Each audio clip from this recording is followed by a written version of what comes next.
Hello everyone, welcome back to our channel. Start करते हैं pedagogy के कुछ क्वेश्चंस। सबसे पहला प्रश्न हमारे पास है, सर्व शिक्षा अभियान ने निम्नलिखित में से क्या अपनाया है? सर्व शिक्षा अभियान कब आया था? कमेंट सेक्शन में बता दीजिएगा, ठीक है। और यूनिवर्सलाइजेशन ऑफ कौन सी एजुकेशन है ये? प्राइमरी, एलिमेंट्री, कौन सी, मतलब कौन सी जो आप कह सकते हैं एक तरीके से शिक्षा है जिसका सार्वभौमिकरण करने के लिए सर्व शिक्षा अभियान लाया गया, ये भी कमेंट में बताइएगा। तो ऑप्शन हमारे पास है, संसाधन कक्ष नीति ना होना, निरस्तता नीति ना होना, स्वीकृति नीति ना होना, या ग्रह आधारित शिक्षा नीति न होना। ठीक है, तो देखिए निरस्तरता नहीं होनी चाहिए नीति जो बनाई गई है आपने, ऐसा नहीं कि उसका कुछ स्तर होना चाहिए। ठीक है, तो ध्यान दीजिएगा, इसने अपनाया है कि जो नीति है वो निरस्तरता स्वरूप नहीं होनी चाहिए। कोई भी चीज जो इंप्लीमेंट हो रहा है उसका कुछ अपना एक फिक्स स्तर है, उसके थ्रू वो होना चाहिए। बढ़ते हैं अगले प्रश्न पे। निम्नलिखित में से कौन सी नीति में समावेशी शिक्षा का इस प्रकार उल्लेख है, दिव्यांगों को सभी स्तरों पर सामान्य लोगों के साथ समान भागीदारी के रूप में समेकित करना, उन्हें सामान्य वृद्धि के लिए तैयार करना और साहस और आत्मविश्वासों के साथ जीवन का सामना करने में सक्षम बनाना। ठीक है, मतलब कौन सी ऐसी बेसिकली पॉलिसी है जिसके अंदर बात की गई है इंक्लूसिव एजुकेशन की, और इस तरीके से कि जो फिजिकल डिसेबल्ड पीपल है उनको भी आपको क्या करना है, कहीं ना कहीं उनको भी आपको बूस्टअप करना है और उनको आपको करेज देना है, सो दैट वो भी नॉर्मल लोगों की तरह क्या कर सकें, लाइफ जी सकें। ठीक है, ऑप्शन है सबके लिए शिक्षा संबंधी वैश्विक घोषणा, बी है भारतीय पुनर्वास परिषद अधिनियम, सी है राष्ट्रीय शिक्षा नीति, या डी है निःशक्त बच्चों के लिए समेकित शिक्षा योजना। यानी कि सबसे पहला वाला ये है कि ग्लोबल लेवल पे, इंटरनेशनल लेवल पे सभी के लिए क्या है, आप एक तरीके से कह सकते हैं एजुकेशन जो है सभी किससे रिलेटेड हो। दूसरा है आपका आरसीआई यानी कि रिहेबिलिटेशन काउंसिल ऑफ इंडिया, यानी कि भारतीय पुनर्वास परिषद अधिनियम, जो आप लोगों को पता ही है 1986, 1992 और 93 से रिलेटेड हमें याद रखने हैं। ठीक है, फिर राष्ट्रीय शिक्षा नीति जो कि 1986 में आई, जिसके तहत काफ़ी बातें हुई, चाहे वो नवोदय की हो, एससीईआरटी की हो, डाइट की हो। इसके साथ साथ एक दो पॉइंट्स और इंपॉर्टेंट है 1986 की पॉलिसी की, ऑपरेशन ब्लैक बोर्ड भी इसी के बाद आया, जो कि पहले प्राइमरी एजुकेशन के लिए, फिर एलिमेंट्री लेवल पे भी कहीं ना कहीं आकर हुआ था। ठीक है, तो हमारा इसका राइट आंसर ये है।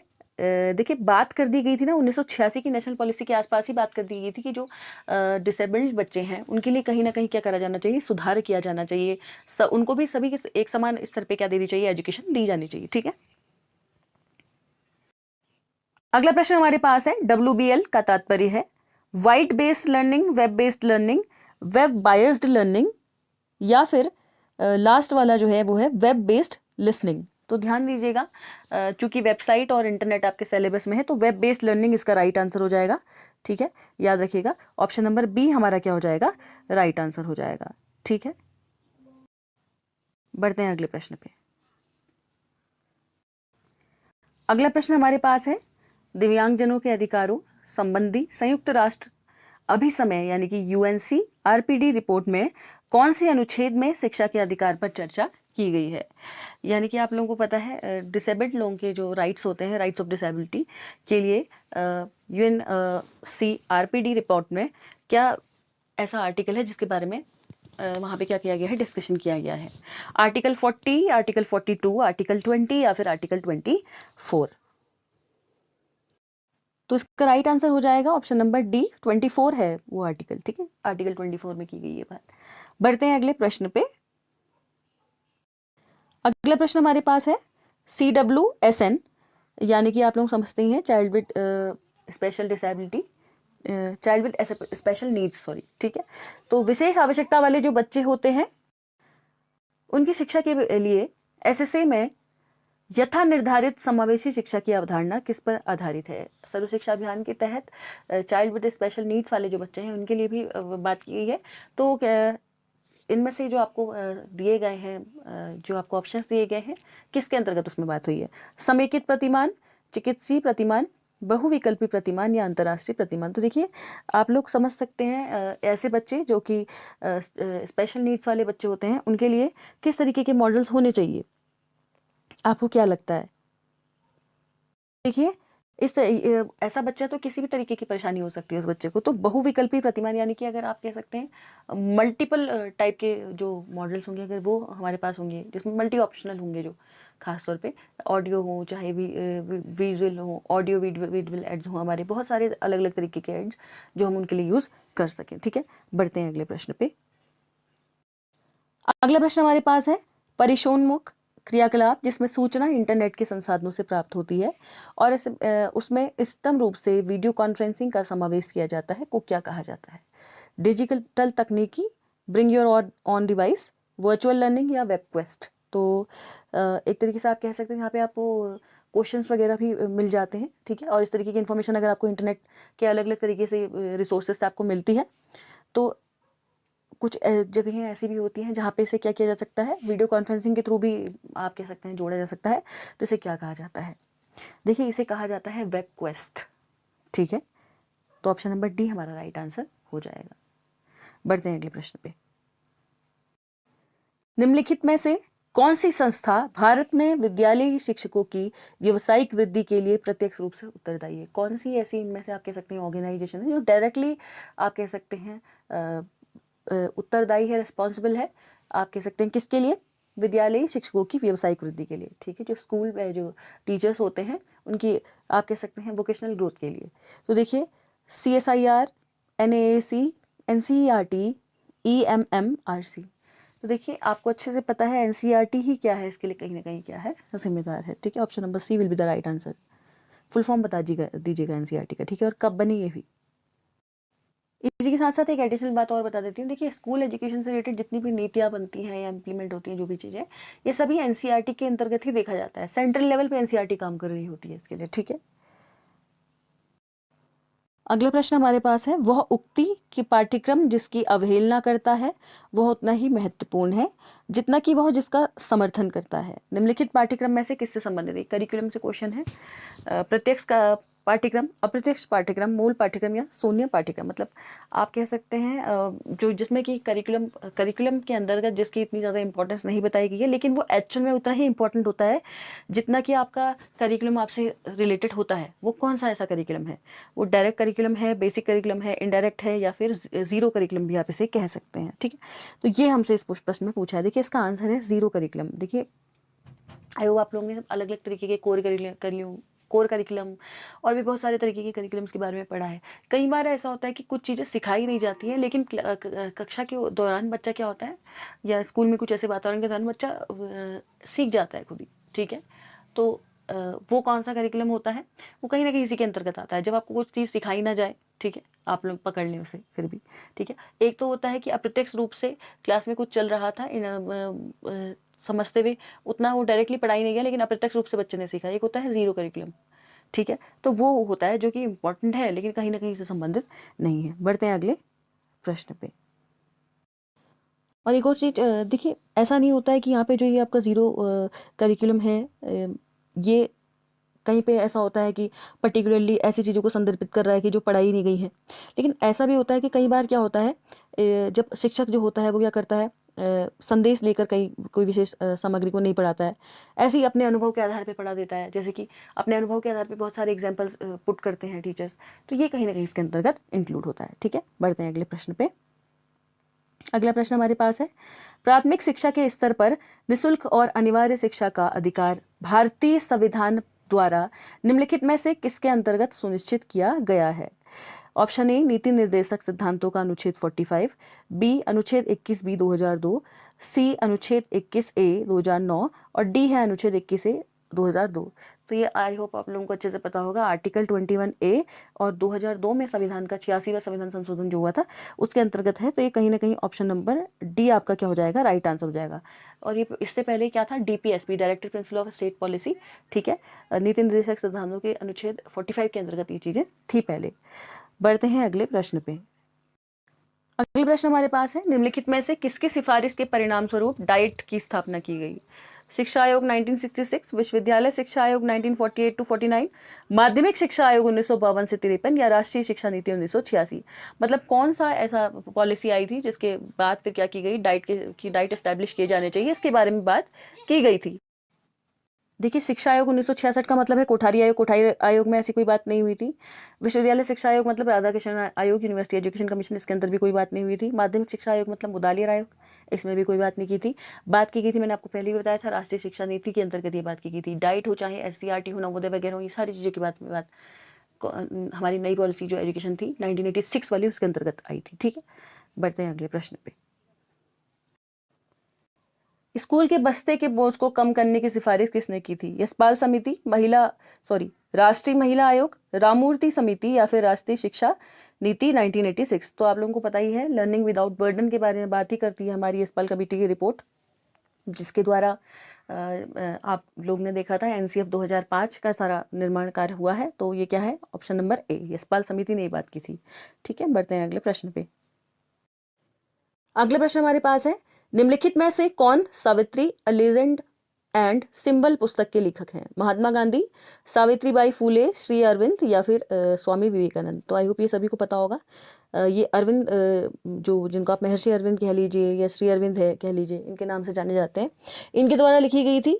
और ये जो है कहीं ना कहीं अंग्रेजी महाकाव्य है। ठीक है, और ये क्या है? महाभारत की जो कथा है उस पर आधारित है, ये याद रखिएगा। और ये जो महाकाव्य महर्षि अरविंद है, इनके बारे में आपको कुछ एडिशनल चीज़ें हम बता देते हैं। आप लोगों को आई होप पता भी होंगी। इन्होंने लाइफ डिवाइन, इनकी एक बहुत फेमस किताब है। ठीक है, साथ ही साथ ये अंग्रेजी के ही पहले प्रोफेसर हुआ करते थे, फिर बाद में इन्होंने स्विच कर दिया था और ये देश की अन्य चीज़ों पे ध्यान देने लगे थे। ये सारी कहानी मैंने आपको इससे पहले वाले में भी बताई थी। ठीक है, बढ़ते हैं अगले प्रश्न पे। अगला प्रश्न हमारे पास है, एनसीएफ 2005 के अनुसार पाठ्यक्रम विकास के प्रमुख मार्गदर्शक सिद्धांतों में से शामिल है। तो गाइडिंग प्रिंसिपल्स जो हैं एनसीएफ के, उनमें से इनमें से कौन कौन उसमें शामिल हैं? विद्यालय से बाहर के जीवन से शिक्षा को जोड़ना, यानी कि आप कह सकते हैं क्लासरूम लर्निंग जो है उससे बाहर एनवायरमेंटल लर्निंग से भी बच्चों को जोड़ना है। ठीक है, या आउटर स्पेस से बच्चों को थोड़ा जोड़ना है। अगला है, अधिगम को रटंत विधि से अलग किया जाना चाहिए, यानी कि रोट मेमोराइजेशन से अलग करना सुनिश्चित करना इंपॉर्टेंट है। अगला है, पाठ्य पुस्तकों से आगे ले जाकर पाठ्यक्रम को समृद्ध करना है। खाली आप टेक्स्ट बुक्स पे ही डिपेंडेंट नहीं है, उससे हटके भी आपको चीज़ों को क्या करना है? एनरिच करना है। अगला है, दिव्यांगता के चिकित्सीय प्रतिमान के साथ इंटरफेसिंग। देखिए, इस तरीके की कोई बात इसके अंतर्गत की गई है नहीं की गई है, आप मुझे बताएंगे। और अगला है, प्रभुत्व की संस्कृति पर ध्यान केंद्रित करना। तो इसका राइट आंसर क्या हो जाएगा? देखिए, फर्स्ट तो बिल्कुल सही है, सेकंड भी सही है, और हमारे पास अगला है, पाठ्य पुस्तकों से आगे ले जाकर पाठ्यक्रम को समृद्ध करना। ये भी कहीं ना कहीं आपका सही है। देखिए, इसके बारे में इसमें कोई बात नहीं की गई है, ना ही संस्कृति पे ध्यान केंद्रित करना ऐसा कुछ कहा गया है। तो केवल 1, 2 और 3, ऑप्शन नंबर डी। बढ़ते हैं अगले प्रश्न पे। अगला प्रश्न हमारे पास है, निःशक्त व्यक्ति अधिकार अधिनियम 1995 के अनुसार निःशक्तता की निम्नलिखित दशाओं को अभिज्ञात किया गया है। मतलब पर्सन विद डिसेबिलिटी एक्ट जो 1995 में आया था, उसमें आप लोगों को पता है कुछ शुरुआत में कितनी डिसेबिलिटी थी, उनमें से ये कौन कौन सी हैं?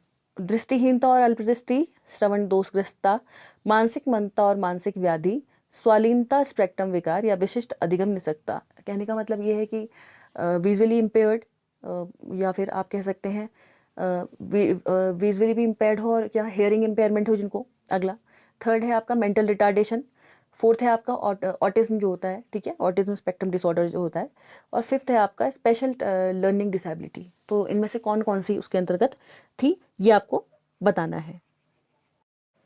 तो इसका राइट आंसर आपका हो जाएगा, फर्स्ट वाली भी इसके अंतर्गत थी। दृष्टिहीनता और अल्पदृष्टि थी, श्रवण दोषकर्ता थी, और मानसिक मंदता और मानसिक व्याधि थी। तो इसका राइट आंसर हो जाएगा 1, 2, 3, यानी कि केवल सी हो जाएगा आपका राइट आंसर। अगला प्रश्न हमारे पास है, मैस्लो की मानवीय आवश्यकताओं के संबंध में प्रतिपादित के पदानुक्रम में आवश्यकता अधिगम का सही अनुक्रम कौन सा है? मैस्लो की जो नीड थ्योरी है, ठीक है, ह्यूमनिस्टिक थ्योरी भी कहते हैं हम, ह्यूमन नीड्स की जो थ्योरी है उनकी, उसके संबंध में पदानुक्रम में आवश्यकता अधिगम का सही अनुगम कौन सा होगा?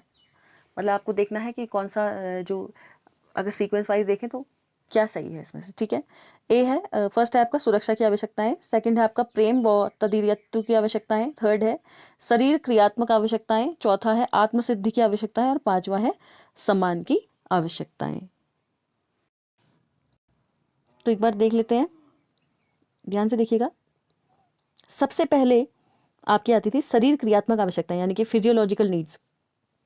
ठीक है, इसके बाद आपकी आती हैं सेफ्टी नीड्स, यानी कि सबसे पहले तो आपकी ये आती हैं पहले नंबर पे, फिर आती हैं आपकी सेफ्टी नीड्स। ठीक है, इसके बाद जब आपकी सेफ्टी नीड्स हो जाती है, उसके बाद आती है आपकी लव बिलोंगिंग्स, यानी कि प्रेम तदित्व की आवश्यकताएं। ठीक है, इसके बाद आपका आता है सम्मान की आवश्यकता, ठीक है, सेल्फ एस्टीम आप कह सकते हैं। फिर है आत्मसिद्धि की आवश्यकता, यानी कि सेल्फ एक्चुअलाइजेशन। ठीक है, तो चौथा ये हो गया, पांचवा ये हो गया। आई होप आप लोगों को क्वेश्चन समझ में आ गया होगा। बढ़ते हैं अगले प्रश्न पे। तो अब मिला लीजिए ऐसा ऑप्शन कौन सा है। ठीक है,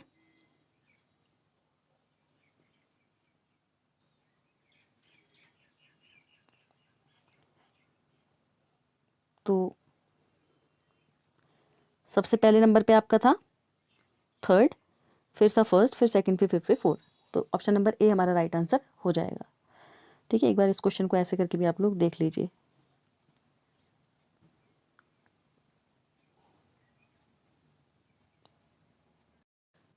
अब बढ़ते हैं अगले प्रश्न पे। तो अगला प्रश्न हमारे पास है, एनसीएफ 2005 द्वारा शिक्षकों के लिए निम्नलिखित में से कौन से बदलावों का सुझाव दिया गया है।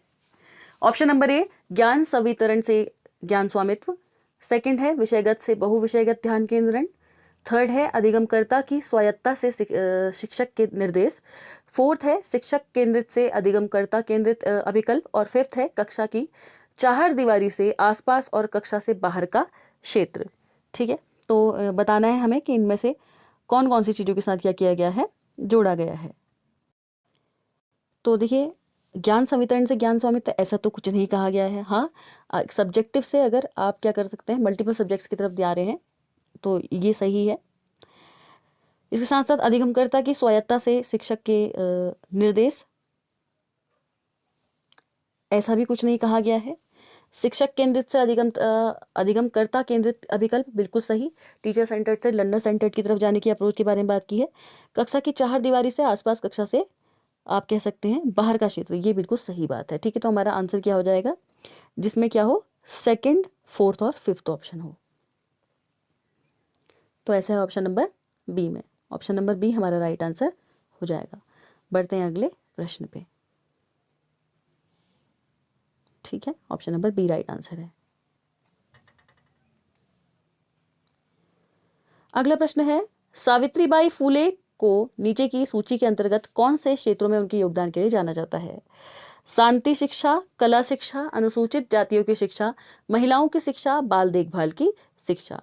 ठीक है, तो देखिए सबसे ज़्यादा जो जिसके लिए फेमस थी ना, एक तो ये थी, इन्होंने अनुसूचित जातियों की शिक्षा जो थी इसके बारे में उस जमाने में आवाज़ उठाई, और दूसरी बात थी विमेन एजुकेशन के बारे में उन्होंने बहुत ज़्यादा बात करी। ठीक है, तो ऑप्शन नंबर थर्ड और फोर्थ हमारा क्या हो जाएगा, राइट आंसर हो जाएगा, क्योंकि हमें दो ही चीज़ें ढूंढनी थी। और वैसे भी शांति शिक्षा, कला शिक्षा जैसी ऐसी कुछ बात नहीं की थी, बाल देखभाल शिक्षा भी ऐसा कुछ था नहीं। ठीक है, बढ़ते हैं अगले प्रश्न पे। सूची एक में दी गई दिव्यांगता का सूची सेकंड में उसके विवरण से मिलान करना है आपको। ठीक है,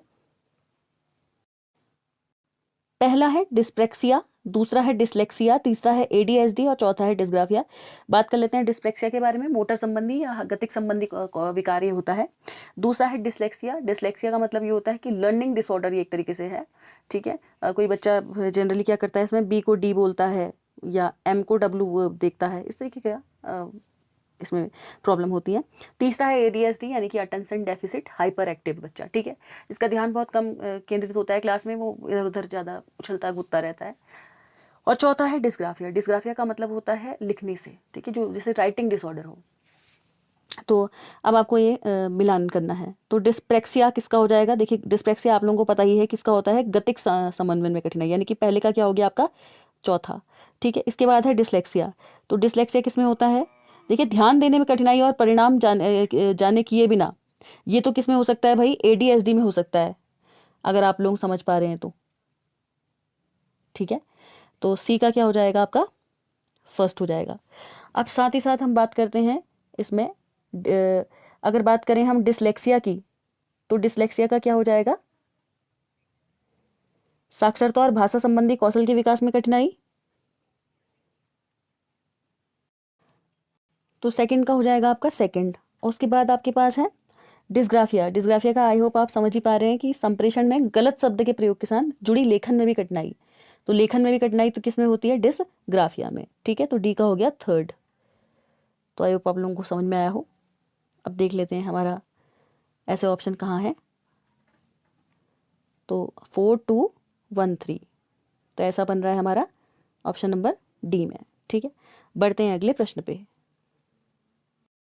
अगला प्रश्न हमारे पास है, सूची 1 को सूची 2 से मिलान कर सूची 1 में संगठन तथा सूची 2 में क्या दिया गया है, उनके कार्यकरण का विवरण। यानी कि पहला वाला आपको ऑर्गेनाइजेशन दिया है और दूसरा दिया गया है वो क्या काम करते हैं। यूजीसी, नैक और कैब और साथ दिया है एनसीटी। ठीक है, शिक्षा की नई नीति एवं उसके कार्यक्रम तैयार करना, उच्चतर शिक्षा के मानकों का पालन एवं उसका इनका विनियमन। थर्ड है शिक्षक शिक्षा संस्थानों के मानकों का विनियमन और चौथा है उच्चतर अध्ययन संस्थानों के प्रत्यानयन प्रदान करना। ठीक है, तो देखिए यूजीसी क्या करती है, उच्चतर शिक्षा की क्या करती है, मानकों का पालन व निर्माण करती है। तो इसका तो हो गया सेकंड, याद रखिएगा यूजीसी का कार्य ये है, हायर एजुकेशन के लिए यूजीसी कार्य करती है। ठीक है, चाहे वो कुछ मानक बनाने हो या फिर विनियमन का कार्य हो, फंडिंग, एडिंग, ये सारे काम इसी के हैं। ठीक है, इसके साथ साथ अब बात है आपका अगला है उच्चतर शिक्षा के मानकों का, सॉरी अगला है आपका नैक, NAAC। तो नैक जो है वो क्या करता है, देखिए वो करता है उच्चतर अध्ययन संस्थानों के प्रत्यायन को प्रदान करता है नैक। ठीक है, तो इसका आंसर हो गया फोर्थ। ध्यान दीजिएगा हायर एजुकेशन पे। और साथ ही साथ मैं एक और चीज़ आप लोगों को बता देती हूँ, टीचर एजुकेशन से रिलेटेड अगर आपको सर्वोच्चतम संस्थाएं 2 पूछी जाएंगी तो इसका आंसर हो जाएगा नैक और एनसीटी। ठीक है, तो नैक क्या कार्य करता है, उच्चतर अध्ययन संस्थानों को क्या करता है, प्रत्यायन प्रदान करता है। अगला है हमारे पास कैब। तो कैब क्या कार्य करता है, कैब का कार्य है शिक्षा की नई नीति और उसके कार्यक्रम को तैयार करना। ठीक है, तो ऑप्शन नंबर 1। अगला है आपके पास एनसीटी। तो एनसीटी का कार्यक्रम होता है शिक्षक शिक्षा संस्थानों के मानकों का विनियमीकरण। अब अगर आपको पहले से ही ये शिक्षक शिक्षा वाला तो आपको सबको समझ में आता था, तो नेक का, एनसीटी का तो सॉरी मैं समझती हूँ कि सभी को आता ही होगा कि ये होगा। ठीक है, तो आई होप आप लोगों को समझ में आ गए होंगे। ठीक है, तो ऑप्शन देख लेते हैं कहाँ पे है हमारे पास 2413। तो ऑप्शन नंबर सी हमारा राइट आंसर हो जाएगा। बढ़ते हैं अगले प्रश्न पे। तो यही लास्ट क्वेश्चन था। तो कैसा लगा आज का सेशन आपको, कमेंट सेक्शन में कमेंट करके ज़रूर बताइएगा। अगर पसंद आया हो तो लाइक शेयर कमेंट सब्सक्राइब कर दीजिएगा, बेल आइकन प्रेस कर दीजिएगा और शेयर कीजिए ज़्यादा से ज़्यादा वीडियोज़ को, सो दैट हम मोटिवेट हों और अच्छा कंटेंट लेके आएँ।